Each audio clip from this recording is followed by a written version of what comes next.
Oui, cette affaire concerne donc effectivement l'extension de la ligne 1 de tram vers la gare sud de France.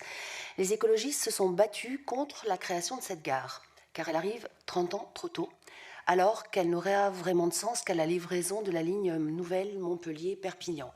Elle est construite, donc acte.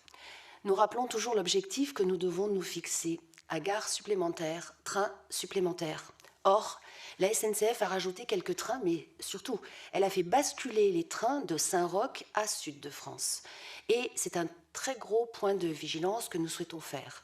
Le souci, c'est la qualité de service pour les Montpelliérains, mais aussi pour toutes celles, tous ceux qui viennent à Montpellier pour des raisons professionnelles, pour des raisons touristiques, pour des raisons familiales, pour rendre visite à leur famille. Pour les Montpelliérains, c'est à peu près 80% de la population qui subit une perte de la qualité de service, avec des rajouts de trajet de 40 minutes à 1 h 15. C'est énorme. Concernant le rayonnement de Montpellier, je citerai seulement un exemple, l'exemple du quorum. Sur le site internet du quorum, il est vanté comme argument essentiel sa proximité avec la gare Saint-Roch. Tout est dit. La gare de Montpellier, celle des Montpelliérains, c'est la gare Saint-Roch.